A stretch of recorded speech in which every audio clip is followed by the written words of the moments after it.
Okay, I would call this a very special episode of How to Be Tom Shillue. We're going to look at the creation of a Gutfeld monologue. I was slated to guest host Gutfeld on the 26th, and I'm tasked with writing the monologue. Now, I don't know if you know, but Fox News hosts have an enormous amount of freedom when they create their shows. It was that way on Red Eye when I was the host. I would write my Moment of Tom monologue every day, and Greg has a writing staff, of course, on his show, so he writes his monologue every morning, then he sends it off to the writers. They punch it up with extra jokes, and then they send it back to him for editing. Now, if I guest host Gutfeld on a Friday, we do leftovers, which is the leftover jokes, and then we'll essentially go into a story. So there's no real monologue writing to be done there. But if I host on a Tuesday, I can kind of write whatever I want, political, silly. I could have written a holiday one, but basically I have a lot of freedom, right? So I had recently recorded a podcast based on my thoughts of this Bill Maher episode, which was featured all over social media. And I thought perhaps I could boil down my 30-minute rant into a 5-minute Gutfeld monologue, and it might make for a good A-block discussion. Now, I thought it went pretty well. It wasn't the funniest monologue in the world, but I was sacrificing some of the humor for what I thought was some salient political points. So what I thought I'd do today is play the original podcast, followed by the Gutfeld monologue, and you can see the kind of evolution of it. I took a free-form kind of thought and discussion about this idea where I just go on, and I turned it into a more pithy monologue for TV. So let's take a look.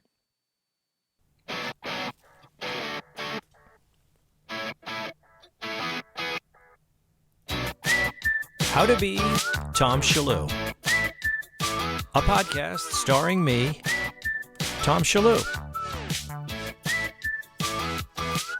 Each week, I explore a topic or speak with someone I find interesting, someone I think you could learn from.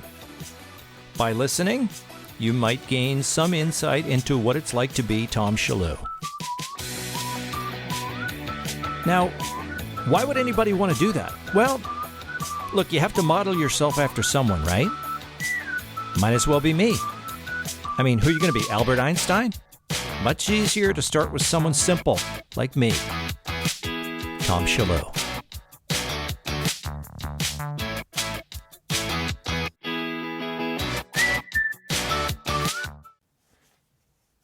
Okay, I thought this was interesting enough to talk about, certainly. The people on the internet were getting all excited about Bill Maher and his last show. Conservatives lately have been featuring Bill Maher a lot. They know that he is a liberal and that he's now railing against liberalism, so conservatives love to feature him. Fox News has been featuring him a lot.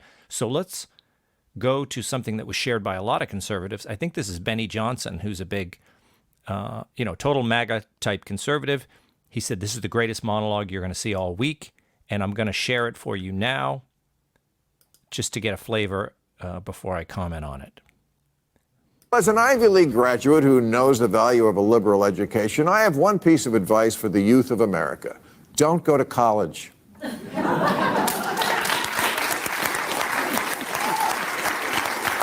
And if you absolutely have to go, don't go to an elite college, because as recent events have shown, it just makes you stupid.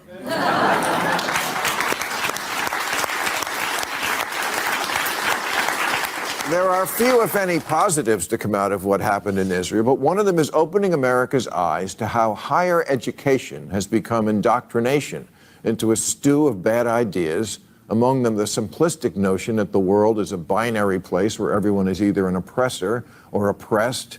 In the case of Israel, oppressors being babies and bubbas. The same students who will tell you that words are violence and silence is violence were very supportive when Hamas terrorists went on a rape and murder rampage worthy of the Vikings. They knew where to point the fingers at the murdered, and then it was off to ethics class. Now,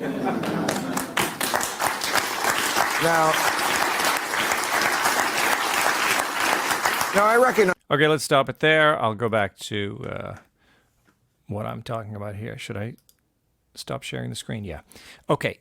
So a binary world where we have oppressor and oppressed. That's what the world has become. College campuses are the forefront of that. And he's saying you shouldn't go to college. He's getting a lot of applause. You see his guests are Paul Begala, famous Democrat strategist, and Bret Stephens, who is a conservative who works for the New York Times. He's a kind of a liberal Republican, or essentially anti-Trump Republican. I mean, he probably would not call himself a liberal Republican. He's an establishment, kind of a snobby Republican who hates Trump and likes to talk, like the New York Times, and be a New York Times type of conservative. So anyway, those are his two guests. They're applauding him, and they're agreeing with what he has to say. And I want you to remember that phrase, binary world, where you have the oppressor and the oppressed. Essentially, he says that's coming out of what's happened in Israel, because you have so many anti-Israel protests on campus, people essentially supporting Hamas, and that's just too much for Bill Maher, and he's kind of losing his mind over it and talking about how people should not go to college. So let's watch a little bit more of this. I'll try to skip through it as I go here. That a certain amount of foolishness is expected of college kids, but mixing Jägermeister and tomato juice isn't the same as siding with terrorists. 34 student groups at Harvard signed a letter that said the apartheid regime is the only one to blame, proving they don't know what constitutes apartheid. They don't know much of anything, actually. But it doesn't deter them from having an opinion. They've convinced themselves it doesn't come up. So he goes on a lot of stuff gender about queer identities class. Gender queer identities class. There are at least 5. A lot of the woke politics. And they promised not to make that mistake again. The letter closely. I think they scanned it, said it was blaming Israel, and went back to surfing TikTok. Because college life today is a day spa combined with a North Korean re-education camp. It's a daycare center with a meal plan, except the toddlers can fire the adults. The fact that college presidents, who usually love to speak out about anything, couldn't find their voice to condemn the worst attacks in the Holocaust says a lot about who really controls colleges and why, if ignorance is a disease, Harvard Yard is the Wuhan wet market. Okay, so you got Bret Stephens, I think he just said great analogy there, Bill. So you got Paul Begala, Bret Stephens, and the West Coast audience cheering that colleges are bad and that Harvard is the wet market, the Wuhan wet market for bad ideas. So they're all on the same page there. Everybody agrees that that's what's happening. And so what are you going to do about it, Bill Maher? That's the idea, okay? What is his thing? He goes on about, and it's not just the oppressor versus the oppressed. It's not just Israel and Hamas. It is all sorts of woke politics. He goes through the whole litany of identity politics on campus and how stupid it is, okay? But then we're going to skip through him going through all this stuff. Sure, they occasionally turn out someone decent, but for every Barack Obama, there are 2 Josh Hawleys. The former debate team jerk-off who had no friends, that no one likes today, and yet somehow manages to win a statewide popularity contest. Box-checking brown-nosers who don't actually believe anything except that tricking stupid people's fun. Hooray, hooray for Bill Maher. Wait a minute. This is what I wanted to talk to you about. What? That's his answer? So he goes through everything that's wrong with the country today, and that it comes out of universities. They are the Wuhan wet market for bad ideas. And at the end of that litany, he says, sure, they still do some good. They turn out Barack Obama. And then he uses Josh Hawley as the foil to that. I don't even think Bill Maher really knows who Josh Hawley is. I mean, he knows who he is. He probably talks about him on his show because his writing staff knows that they have a thing for Josh Hawley. They can't stand the guy. And so he's the perfect opposite of Barack Obama, right? You got Barack Obama, cool black dude who went to Harvard. Then you got this dorky, I don't even know if he went to Harvard or Yale, but he's in Ivy League. And no, he must have gone to Harvard if he used him as an example. Ivy League, white Republican. So, Obama's the cool one. He's the bad one. But why? Josh Hawley doesn't engage in any of the things that Bill Maher was just listing there. Bill Maher goes through all of this stuff: the binary world of the oppressor and the oppressed, the woke politics, the Israel of, siding with terrorists over Israel, calling Israel an apartheid state, freedom, lack of freedom of expression, the whole deal. Every single one of those things is a result of Barack Obama and his policies. Barack Obama is the Wuhan wet market of the bad ideas that he's talking about.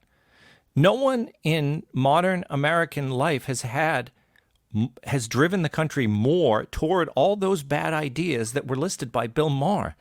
Nobody than Barack Obama and his organization, OFA, Organizing for America. It used to be Obama for America. That was his campaign office, and he raised money through Obama for America. And then after he was president, he turned it over to Organizing for America, and they've been basically a massive clearinghouse for all of these bad ideas.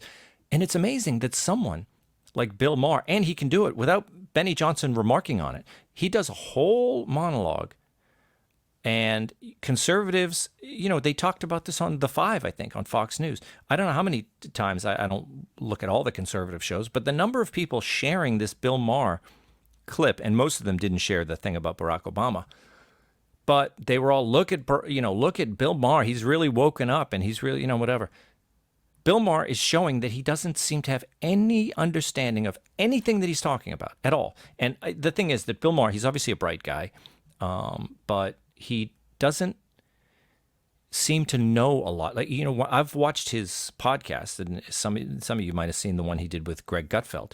And in that one, you could see Bill Maher, oftentimes if you watch his podcast where he's just off script and just talking, he displays a lot of ignorance about basic things that have happened in the world, because he's very rich. He lives in LA. He sees a lot of what's, it's very much like Trump. He looks at media a lot, and that's how he experiences the world. And he's not in touch with, things as much as you would think.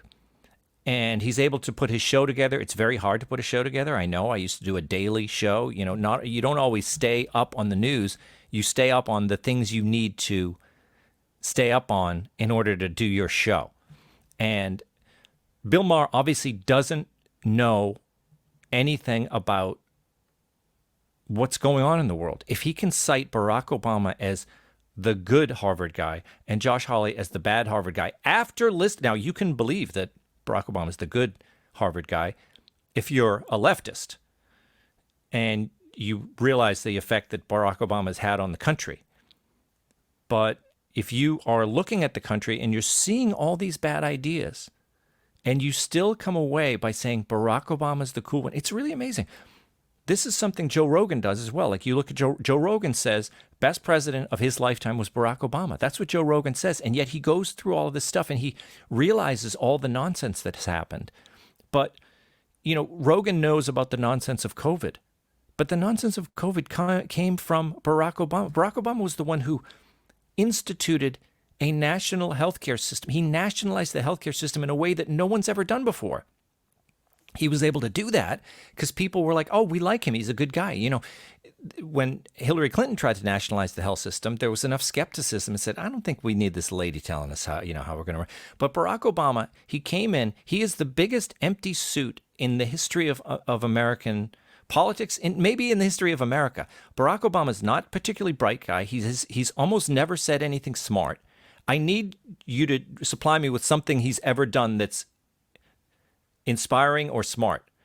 He's given speeches. People said he was the greatest speaker in the world. He's not. I mean, Barack Obama he's never said anything inspiring. He's done that pablum, when he launched his first himself on the political scene, with this big speech. There's no red America. There's no blue America. There's only the United States of America. Pablum, nonsense. I mean, there's nothing to it. And obviously he's nothing but blue America. The guy, he was a marketing campaign. And the interesting thing about it is he's a complete, as an individual thinker, as a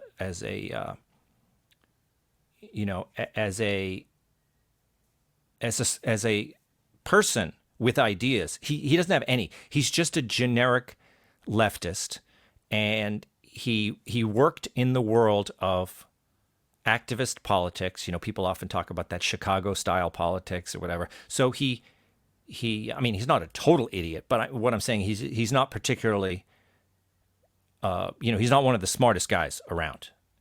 And he's never done or said anything of consequence. I mean, he doesn't have any breakthrough ideas. He has a lot of nonsense talk. He has a lot of nothing except I'm just a cool Black American guy who's just got a lot of cool. Like, people think he's cool. That's it. And they kind of thought, a lot of people thought he was a, kind of a figure like that would be transformative, the post-racial America. He's none of that. He's got nothing. I've never been impressed with Barack Obama since the very beginning, and nor should you be. I mean, and don't fall for the stuff about him being like, oh, well, he's a great speaker. He's not a great speaker. He's just, a lot of people say he's a great speaker, but he doesn't say anything memorable. In order to be a great speaker, you have to say things that have consequence. They used to say that about Bill Clinton. Well, he's really good. He's a really great speaker. Once again, another great. No, I mean, he's smooth, but he's not great. He never said anything that had that made the country look good, or that he never had ideas that were big ideas, like whatever. I mean, if you want to use a ask not what your country can do for you. I mean, it's not the greatest thing in the world, but it did have a philosophy behind it, and you can attach a philosophy to that. You can, Mr. Gorbachev tear down this wall. That's a very, very hefty thing, and it was a radical thing to say, and it had a massive effect on the world. They're very simple things, both of those examples, but they had something behind them. If you look at the things Bill Clinton said, if you look at the things Barack Obama said, they don't really have anything to them. They don't have anything behind them. That's why I call them pablum. There's a lot of pablum, and Barack Obama was the ultimate example of that. But okay, all of that being said, Barack Obama, he did have something behind him. He had a leftist movement. They talk about the Saul Alinsky School of Politics. He came from Acorn and that community activist place, community organizer. That was his job. His job was a community organizer. And I always hated when, what's her name there? Sarah Palin, when she had her first speech on the American scene, when she was nominated to be, or she accepted the nomination to be the vice presidential, person with McCain. She came out, she gave that speech, and everybody on the left went crazy, and people on the right really loved her. But she had that line about Barack Obama, and she said, what the difference between a governor and a community organizer is? My job has actual responsibilities. And everyone cheered. And at that time, I thought, oh boy, that's the worst. Like, that's the worst line, because community organizer is a real job with actual responsibilities. They have such an effect on the world. And, Barack Obama is not an impressive individual, but he has an enormous amount of heft behind him, because the community organizing world it's a socialist juggernaut. It is a way to get, down on the street. They talk about the grassroots. It's a way to be essentially a virus into America. And it's a socialist movement. It's an anti-American movement. It gets in on the ground floor in America's cities, and then it sets its tentacles out from there. And that's what Obama was always about. He was about ruining America. I mean, you don't want to get crazy like Alex Jones on people or whatever, but, he really was he was a virus on American politics, because he came in with his smiling face and everyone thought he was like, oh, this guy's cool. I mean, and he's like, no red, no blue. But he was a leftist in disguise, you know, and people didn't see through it. People on the right saw through it. That's why there was so much anger against Obama. And then people on the left were like, look, why is all this anger? They must be racist, you know? And so many people bought into that. They're like, I guess they are racist. I mean, they're really losing it over Obama. No, it's just Obama was like the most left-wing person to ever be in charge of the country. And he got into the presidency and he set his tentacles out. And he did so. Now, these are all the bad ideas that Barack Obama was involved in. And so Bill Maher is like, he's the good one. But I mean, look at what all the woke politics, all the stuff that Bill Maher's talking about. Boom, it's all there. It all came from Obama and his political, you know, his political. What do you call that? It's not a committee. It's like his juggernaut. What's the word for it? Help me out. All the squad stuff, it all came from Obama. The squad wouldn't be here if not for Obama. Okay, every squad member, none of them would have been elected if not for the Obama movement. They all come out of that thing. The assault on the press freedoms. Obama was notoriously anti-press. I mean, the guy was like he went after people in the press with the power of the government. He used the power of the government against Trump, all that stuff, the Russia hoax, all of the things all of the indictments that Trump is under now, it all came from Obama. It all began by using the power of the FBI, the CIA, all of the intelligence agencies combined, and the Department of not Homeland Security. What was this? His Justice Department. They're all completely. They are all anti-American thugs who are using the power of the government against individuals. He used the IRS. The IRS is another example. He had an imperial presidency like nobody else. You know, he just did things from executive orders and completely unconstitutional things, including the healthcare system, the immigration scam, flooding the country with immigrants. It all came from Obama. The rigged voting systems that we have, and all the mail-in voting, it all came from acorn groups that Obama started, or started with, that he came up on. The EPA scam, like the whole electrical scam, didn't start with him. You know, it started with other Democrats and obviously people like Al Gore and things like that. But the idea of empowering these, the lobby, the turnover of the economy to the global warming crowd. That's all Obama. The anti-Israel stuff. I mean, Obama is essentially, he played a nice game pretending to be friendly with Israel, but all of that pro-Palestinian faction in the country, that's all supported by Obama. He's a total leftist. John Brennan was appointed by Barack Obama because he's one of the guys.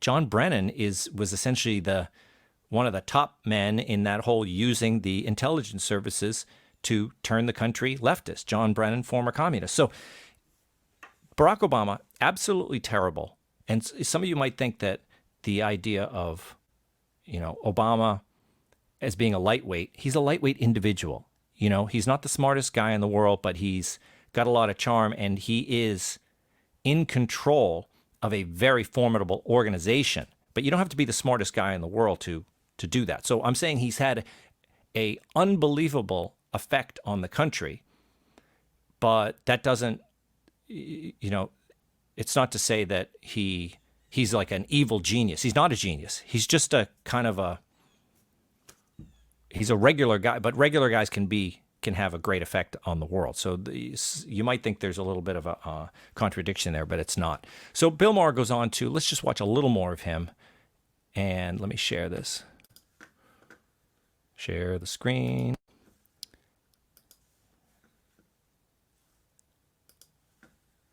And he goes on to skewer more Republicans.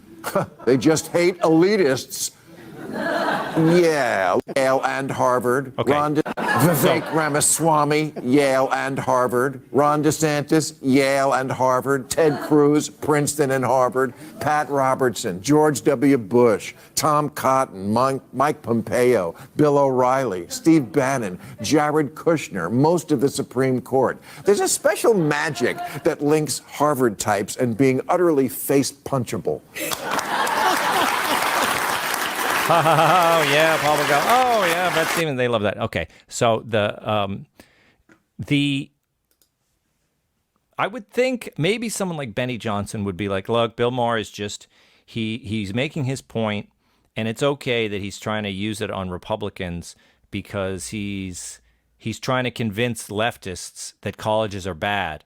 So why go whole hog? Why not show them like, no, look at all these Republicans. They all went to these elite institutions, which is true.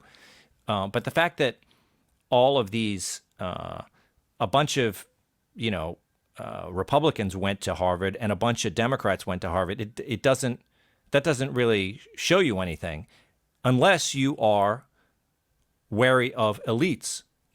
I would think that all those people he listed, someone like Tucker Carlson can't stand all of those people that Bill Maher listed because they are establishment Republicans. And then, but obviously Tucker Carlson would not say that Barack Obama is one of the wonderful things that came out of Harvard. So I'm wondering if Benny Johnson would say, look, throw the guy, let the guy, throw him a bone, let him have his make fun of Republicans. That's part of his brand or whatever. But it doesn't match up. That's the whole idea, is that his entire point is invalidated. And I would never share that monologue and say, look at Bill Maher, he's woken up, when you realize he hasn't woken up at all. He doesn't seem to know what the heck he's talking about. And there's a lot of people in our country who still don't understand. So they're waking up to the fact that there is a woke nightmare in the world. People's identity politics are absolutely silly and ridiculous, and they're having a terrible effect on the world, okay?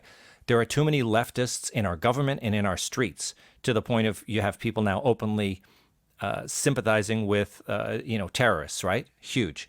Our judges, our courts are terrible. They're letting criminals out in the streets. Now, where did all those judges came from? They came from Barack Obama. Barack Obama appointed so many judges, and they are filling our courts, and they're making decisions that have a terrible, terrible effect on the world. And you still have people saying like, oh, the world's going to hell, and oh, I wish we could have Barack Obama back. I mean, it's really quite amazing. But there's hardly anybody out there who will make this point. Do you hear anyone talking about this? Do you hear anyone on a, day in and day out talk about what a terrible effect Barack Obama had on our country? Most people in politics and in media, just like, oh, well, everybody likes Obama. We're just kind of like, let it go. Someone like Trump doesn't. I mean, Trump never liked Obama. I don't know what, if that was because of his, I think he had insight. I think he had insight to what Barack Obama was doing, and he couldn't believe it. He's like, I can't believe people are, buying into this guy. Because he probably, like me, never bought into it. Anyway, that's the lesson of the day. And I hope that resonates with you. You can see here, oh, look, I have a thing on my screen of Josh Hawley. Let's present it. Josh Hawley. That's why people don't like Josh Hawley. Hawley's former allies have turned against him because he represents truths they do not wish to see. This is in the Atlantic. It's pretty, makes sense, though. The GOP electorate's becoming more working class, more racially diverse. Populist economics may appeal to these voters more than free market or ideology. Hawley once offered a redemptive fantasy to a certain kind of conservative, all the benefits of Trump with the polish of a statesman. He was supposed to save conservatism from Trump's crass embrace of conspiracism, trade skepticism, and thuggish assaults on the rule of law, not mimic it. Trump 2.0 is not what Hawley's backers thought all that specialness was for. And then it goes on to talk about Ted Danforth, who he was a former senator who endorsed him, and he's disappointed. And he says, I feel responsible. They all want to, turn away from Josh Hawley because he's MAGA. And they wanted him to be a good Republican and not be MAGA. And so the establishment hates people like Josh Hawley and like J.D. Vance because they are essentially Harvard guys who have gone on to embrace the MAGA movement. And because Josh Hawley was out there saying like, I think he held his fist up to the January 6th people, and then they had that famous video of him running away when the whole thing went bad. And so they tried to they've ever since then used him as a poster boy for the bad January 6th Republicans, and they've all tried to separate themselves from him. And I think Bill Maher has gotten that vibe. I don't think Bill Maher knows that much about Josh Hawley, but he just knows that he's the biggest dweeb that you can pick on. And nobody likes Josh Hawley in the establishment. Establishment Republicans hate him. The people on the left hate him because he's really smart. He's from the elite world, and yet he embraces MAGA. And they want their MAGA people to be Marjorie Taylor Greene, right? That's the MAGA. And so they just want to not take her seriously, but they want to make Josh Hawley, and they hate him more than anybody. So I think that's why someone like Bill Maher ends up, maybe his writing staff thought, they were like, oh, how can we contrast Barack Obama perfectly? Oh, Josh Hawley, he's the perfect foil. But Josh Hawley is against all of the things that Bill Maher listed that are wrong with our country. And Barack Obama is not only for all of those things, he is largely responsible for their ascendance in American society today. And Bill Maher can actually, he has the ability to go on TV, do that monologue, and not cause everyone to say, what? You're saying what? It's completely flipped around, you dummy. And then even conservatives will post that monologue and say, look at this great monologue. It's not a great monologue. It's a completely clueless monologue. So anyway, that's my thought for the day. Okay, so that was the podcast. Now let's see how it turned out when I converted it to the shorter, more TV-ready version on the December 26th episode of Gutfeld.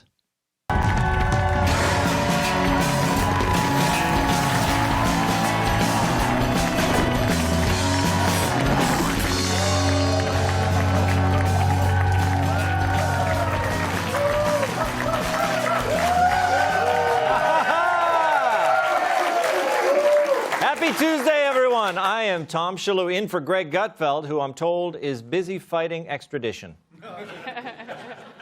So I'm looking over tonight's headlines, trying to think of the perfect story to start the show. Massive migrant caravan heading to the U.S.-Mexico border is largest in over a year. The New York Times turns its editorial page over to Hamas. And AOC tweets, Merry Christmas, and by the way, Jesus was a Palestinian refugee. Each one more ridiculous than the next. And then there's this. A Daily Mail poll finds that voters describe their 2024 choice between a Trump second term and a Biden second term as a choice between revenge or nothing. But is it really revenge that Trump voters want? And is the Biden presidency really about nothing? There may be no good things happening, but that doesn't mean nothing is happening. There is a sense in our country that things have gone off the rails, and even the liberals are noticing. I'm thinking of people like noted feminist Martina Navratilova, realizing wokeness is killing women's sports.